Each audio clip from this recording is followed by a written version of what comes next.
मुंबई में है, शरद पवार जी के घर पे AHCC, anti Hindu coordination committee, किस प्रकार से हिंदू धर्म को समाप्त किया जाए उसको लेकर 26 दल आज बैठने वाले हैं। सुबह से ये न्यूज़ टीवी पे चल रहा है, मगर कुछ चैनल ये भी दिखा रहे हैं कि इस मीटिंग में सीट शेयरिंग के बारे में चर्चा होगी। ये तमाम पॉलिटिकल पार्टी बैठ के चर्चा करेंगे कि किस प्रकार से कौन किस सीट से लड़ेगा, प्रचार क्या होगा, चुनाव के मुद्दे क्या होंगे। मगर सुबह से यह भी देख रहे हैं कि आपस में खींचातानी, कोऑर्डिनेशन हो उससे पहले नॉन कोऑर्डिनेशन, नॉन कोऑपरेशन शुरू हो गया है। हरियाणा में सीट कैसे बटेगी, जेडीयू में क्या होने वाला है। अधीर रंजन चौधरी जी ममता बनर्जी के खिलाफ प्रेस कॉन्फ्रेंस कर रहे हैं, डिसकोऑर्डिनेशन आरंभ हो गया है। तो दरअसल ये कोई सीट शेयरिंग, प्रचार प्रसार, मुद्दों और मैनिफेस्टो की बैठक नहीं है। जो 2-3 दिन पहले उनके एक महत्वपूर्ण सदस्य ने कहा था कि हम 26 पॉलिटिकल पार्टीज है और हमारा एक ही मत है कि हिंदू धर्म को किस प्रकार मिटाना है, हिंदू धर्म को किस प्रकार समाप्त करना है।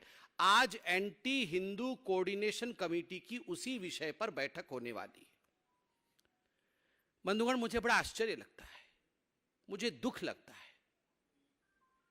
Dengue, malaria, corona, leprosy, AIDS, ये हिंदू धर्म को इस प्रकार की बीमारियों से आप कंपेयर करते हैं।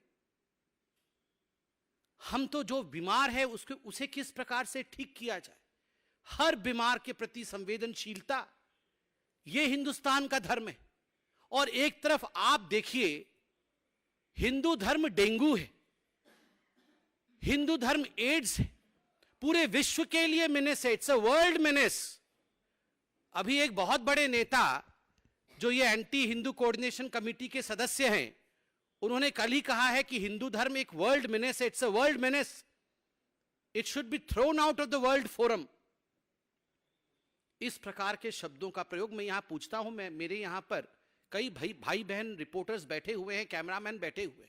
कोई शिव को मानता है, कोई शक्ति की उपासक है, कोई भगवान विष्णु का उपासक है। क्या शक्ति का उपासना करना डेंगू के समान है? क्या शिव की पूजा करना श्रावण के महीने में मलेरिया है? क्या मंगलवार का व्रत रखना और जय बजरंग बली करना ये एड्स है? क्या भगवान की पूजा करना ये कोरोना है? धिक्कार है। ये लोग जो इस माटी के नहीं हो पाए, जिस मिट्टी में कंकड़ संकर जहां बसता है, जो लोग इस मिट्टी के नहीं हो पाए, जो लोग इस धरती के नहीं हो पाए, वो इस देश के गरीब के क्या हो पाएंगे। बंधुगण, ये मेरा नहीं कहना है। The way I am speaking today, the force that I am using today, and the wrath that probably you are seeing in me today, the anger that you are seeing in me today, ये केवल इसलिए है क्योंकि उनके एक सदस्य ने कहा है कि भले ही हमारी पॉलिटिकल पार्टीज के बीच में, ये 26 पॉलिटिकल पार्टीज के बीच में कितने भी डिफरेंसेस क्यों ना हो, मगर सनातन को मिटाना, हिंदू धर्म को मिटाना, ये हमारा परम लक्ष्य है, एक लक्ष्य है जिस पर हम सब एक मत हैं। आप बताइए, अगर किसी और धर्म के लिए, किसी और पंथ के लिए ऐसे शब्द का प्रयोग किया गया होता तो आज पूरे विश्व में हाहाकार मच गया होता। ये लोग यूनाइटेड नेशन पहुंच जाते कंप्लेंट लेकर कि देखिए हिंदुस्तान कितना इंटॉलरेंट है, हिंदुस्तान में किसी के लिए सम्मान नहीं, और आज हमें डेंगू मलेरिया बताया जा रहा है। बंधुगण, this is not a disaster in statement, this is a design. यह ऐसा नहीं हुआ है कि फुट इन माउथ डिजीज हो गया है, कि गलती से किसी के मुंह से निकल गया है और वो उसे डिफेंड नहीं कर पा रहे हैं। यह एक डिजाइन है, यह एक डिजाइन है जिस डिजाइन के अंतर्गत आज नहीं, अनेकों वर्ष पहले राम मंदिर के खिलाफ प्रायोजित रूप से बताया गया था कि भगवान राम का अस्तित्व नहीं है, भगवान राम काल्पनिक है। आप ऐसा मत सोचिए कि ये यूं ही हो गया था। यूं ही सुप्रीम कोर्ट ऑफ इंडिया में, in the highest court of this country, when one of the most important political parties of this country denied the existence of the faith of India, Hindustan की आस्था के ऊपर आक्रमण करते हुए सोनिया जी के कहने पर जब कांग्रेस पार्टी ने कहा भगवान राम तो है ही नहीं, उसी दिन हम समझ गए थे कि this is not a disaster of statement, this is not a foot in mouth disease, this is a design. आप सोचिए, जिस दिन भगवा आतंकवाद कहा गया, हिंदुओं को आतंकवादी कहा गया, जिस दिन राहुल गांधी ने कहा हमें सिम्मी से खतरा नहीं है, हमें हिंदुओं से खतरा है, that was not a disaster in statement, it was a design. सोच समझकर नाप तौल कर बोला गया था। जब राहुल गांधी विदेशों में जाकर मुस्लिम ब्रदरहुड के साथ कंपेयर करते हैं, आईएसआईएस के साथ हिंदुओं का कंपेयर करते हैं, तो याद रखिए ये कोई कंट्रोवर्सी नहीं है, ये कोई कंट्रोवर्शियल स्टेटमेंट नहीं है, ये डिजाइन है, ये सोच समझकर दिया गया बयान है। और तो और ये 26 पार्टियां इसमें एक ही हैं, और आज एएचसीसी एंटी हिंदू कोऑर्डिनेशन कमेटी में सभी एक स्वर में हिंदुओं के खिलाफ बोलने वाले हैं। उद्धव ठाकरे जी के स्टेटमेंट से भी it's clear from his statement, उससे भी बात स्पष्ट होता है। वो कहते हैं कि मंदिर जब बन जाएगा और जो हिंदू ट्रेन में बैठ के भगवान राम की दर्शन के लिए जाएंगे तो गोधरा जैसा कांड हो सकता है, मतलब हिंदुओं को जलाया जा सकता है, तड़पा के मारा जा सकता है। इससे घृणक वाक्य और क्या हो सकता है? हम भगवान राम का दर्शन करने जाएंगे, भव्य राम मंदिर बन रहा है, और आप कहेंगे कि गोधरा हो सकता है, और आम आदमी पार्टी उसका समर्थन कर रही कि उद्धव जी बहुत बड़े नेता हैं, कुछ कह रहे हैं तो सोच समझकर कह रहे हैं, गोधरा हो सकता है। अरविंद केजरीवाल जी, क्यों? आप तो बड़ा ढोंग रचाते हैं कि मैं तीर्थ यात्रा पे लोगों को भेज रहा हूं। आप तो राम मंदिर के विषय में क्रेडिट स्टीलिंग का प्रयास भी कर रहे थे, क्रेडिट लेने की कोशिश भी कर रहे थे, और आज आपके प्रवक्ता और आपके मंत्री कह रहे हैं कि उद्धव जी ठीक कह रहे हैं, अगर ट्रेन में बैठ के हिंदू जाएंगे देखने के लिए भगवान श्री राम को अयोध्या में तो गोधरा हो सकता है। उद्धव जी का समर्थन कर रहे हैं। समाजवादी पार्टी कह रही है रामचरितमानस को पढ़ना नहीं चाहिए। जिस प्रकार के घृणक शब्दों का प्रयोग श्री रामचरितमानस के लिए उपयोग कर रही है समाजवादी पार्टी, ना कहे तो भला, जिह्वा पे नहीं आ सकता है। और आज सुबह से समाजवादी पार्टी ने प्रेस कॉन्फ्रेंस करके राम मंदिर के खिलाफ स्टेटमेंट दिया है, हिंदुत्व के खिलाफ आज बयान जारी किया है कि राम मंदिर नहीं बनना चाहिए। आरजेडी तिलक लगाने वालों से देश को बर्बाद कर दिया है, यह स्टेटमेंट पढ़ रहा हूं। कल का स्टेटमेंट है उनके एक बहुत बड़े कद्दावर नेता का कि इस देश को यदि किसी ने बर्बाद किया है तो तिलक लगाने वालों ने बर्बाद किया है। आप और हम जब एग्जाम लिखने जाते हैं, आप और हम और हमारे बच्चे जब परीक्षा लिखने जाते हैं, तो हमारी माएं हमारे ललाट पर विजयी भव करके तिलक लगाती हैं। हजारों वर्षों से सैनिकों की पत्नियों ने तिलक लगाया है। हजारों वर्षों से ईश्वर को याद करते हुए हमारे बुजुर्गों ने हमारे ललाट पर तिलक लगाया है। हमने इस देश को बर्बाद किया है। राखी जब बांधा जाता है तो बहन अपने भाई के सर पे तिलक लगाती है। क्या भाई देश को बर्बाद कर देता है? क्या भाई बहन को बर्बाद कर देता है? तिलक लगाने वालों ने देश को बर्बाद किया है। आम आदमी पार्टी, आप सोच के देखिए, ये वही पार्टी है। अरविंद केजरीवाल जी ने ट्वीट किया था, स्वस्तिक चिन्ह के पीछे एक व्यक्ति झाड़ू लेके पड़ा हुआ था, इस देश से स्वस्तिक चिन्ह को मिटाना है। यह अरविंद केजरीवाल जी का नारा था, देश से स्वस्तिक चिन्ह को मिटाना है। एक स्वस्तिक चिन्ह मिटाना चाहता है, एक राम मंदिर नहीं बनने देना चाहता है, एक चाहता है कि राम मंदिर बन जाए तो वहां गोधरा हो जाना है, एक चाहता है कि हिंदू धर्म का लोप हो जाना है। तो ये जो एंटी हिंदू कोऑर्डिनेशन कमेटी की आज बैठक हो रही है, वो किस लिए हो रही है? और आज मैं बहुत स्पष्ट शब्दों में कहना चाहता हूं, ये कब से हो रहा है? जब से एंटोनियो माइनो इस देश में आई हैं, एक साजिश के अंतर्गत इस देश में हिंदू विरोधी गतिविधि चल रहा है, by the design of Antonio Maino. एक बहुत प्रसिद्ध लेखिका होती थी पहले, उन्होंने लिखा था एक पुस्तिका, एक नॉवेल लिखा है, murder she wrote, Agatha Christie, murder she wrote. और आज मैं यहां दावे के साथ कह सकता हूं, सोनिया गांधी जी ने भी, she has written a book, she has written a controversy, and this book, this controversy that she has written clandestinely, nefariously, is Murder of Hinduism, she wrote. Murder of Hinduism in the land of Sanatana. इस भूमि में हिंदुत्व को किस प्रकार समाप्त कर दिया जाए, तभी तो सोनिया जी के कहने पर राम के अस्तित्व पर सुप्रीम कोर्ट पे सवाल उठाया जाता है। तभी तो सोनिया जी के कहने पर विदेश की भूमि में उनके पुत्र राहुल गांधी जाकर कहते हैं कि आईएसआईएस और हिंदुत्व के बीच में किसी प्रकार का फर्क नहीं है। तभी तो उनके कहने पर राहुल गांधी कहते हैं कि सिम्मी से बड़ा खतरा हिंदुइज्म है। यह ऐसे ही हो रहा है क्या? She has written this controversy, murder of Hinduism by Antonio Maino. मगर मैं भी आज कहना चाहता हूं, हम भी आज कहना चाहते हैं, लाख कोशिश कर ले सोनिया गांधी, लाख कोशिश कर ले सोनिया गांधी, हिंदू धर्म का न कभी बाल बांका हुआ था, न कभी बाल बांका होगा, और न कभी हिंदू धर्म मिटेगा।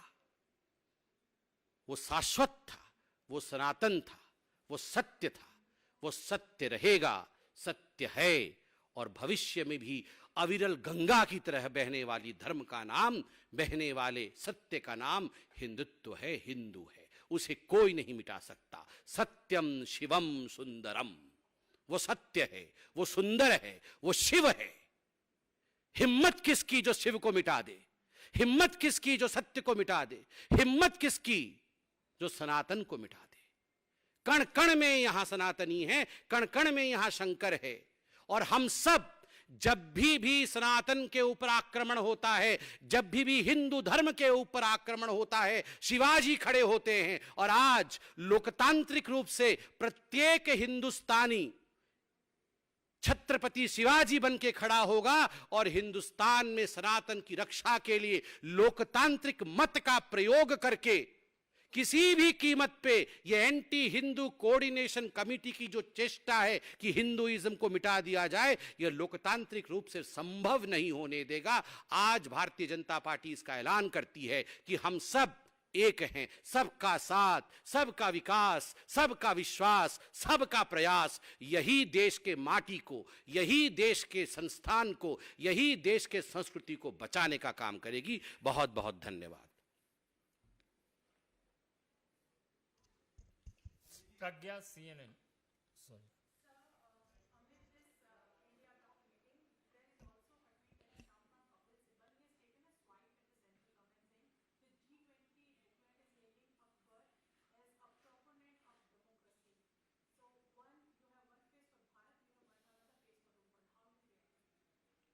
I didn't get the question. What is he hailing? G20 is hailing what?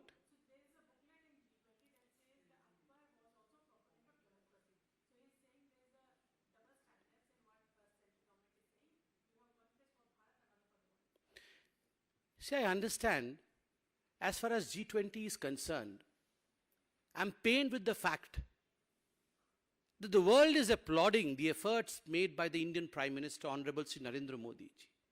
It's a great victory not only for India, but I would say it's a victory for mankind. Under such scenarios, we may belong to different political parties in the country, but astonishingly, people like Kapil Sibal, who have been changing political parties for their personal gains, still have the voice questioning G20. They should introspect that it is about the beauty of this country. It is not about political party.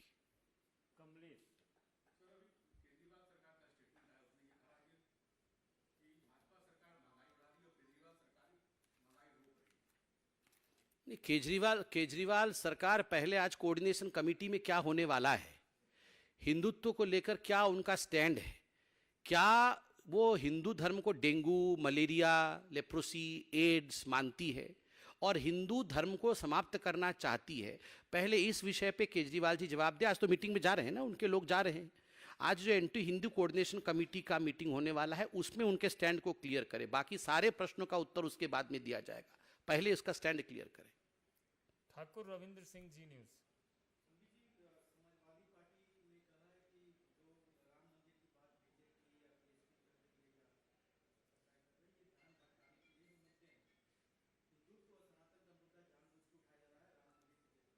तो ये ना बोले ना, अगर वो चुप रहेंगे, हिंदू धर्म के खिलाफ ना बोलेंगे, तो उनके कहे अनुसार ध्यान भटकेगा नहीं।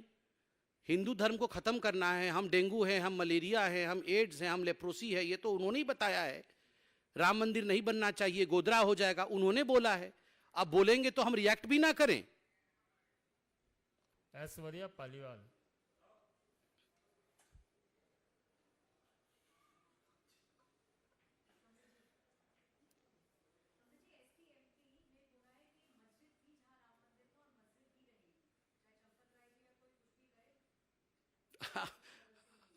बहुत दिनों तक उनकी निद्रा टूटी नहीं थी, मुझे लगता है अब वो जगे हैं बहुत दिन बाद। उन्हें आप लोग बताइए कि बीच में क्या हुआ है। संतोष पाठक। अंकित एबीपी।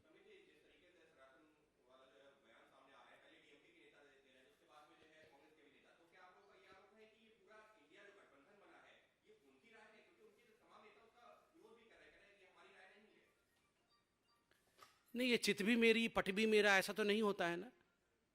अब पहले तो मैं आपसे भी निवेदन करूंगा, ये अधर्मी गठबंधन है, इस गठबंधन को कोई और नाम मत दीजिए। जो इस देश के मूल को समाप्त करना चाहता है वो कभी गठबंधन ही नहीं हो, वो अधर्मी है। और चित भी मेरी पट भी मेरा, वो बोलेगा तो भी मैं उसके साथ रहूंगा, मगर मेरा राय नहीं है, ये हिंदुस्तान की जनता सब समझती है। Arun CNN।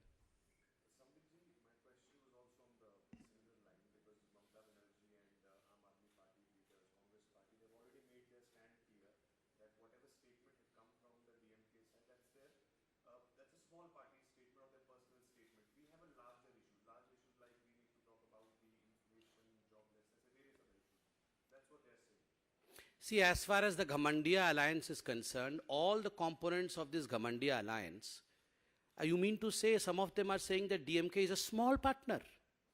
So who is the big partner? My question is, who is the big wheel around which everyone is revolving? They were themselves saying that we are all equal partners. Now suddenly when they have a question to answer, when they are in a catch-22 situation, they do not know what to say because they are part of the design.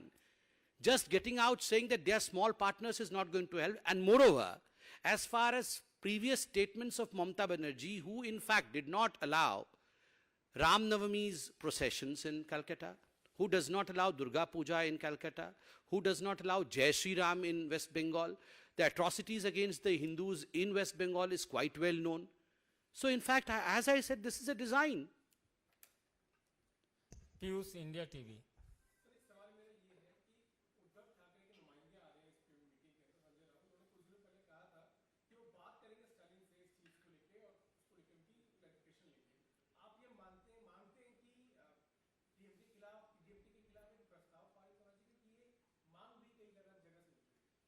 अरे ये सारे भाई हैं, ये किसके खिलाफ कौन प्रस्ताव पारित करेगा? कोई हिंदू आतंकवादी बोल रहा है, कोई राम मंदिर के खिलाफ बोल रहा है, कोई रामचरितमानस के खिलाफ बोल रहा है। तो ऐसे अगर एक दूसरे के खिलाफ प्रस्ताव पारित होगा तो वो घमंडिया गठबंधन तो होगा ही नहीं।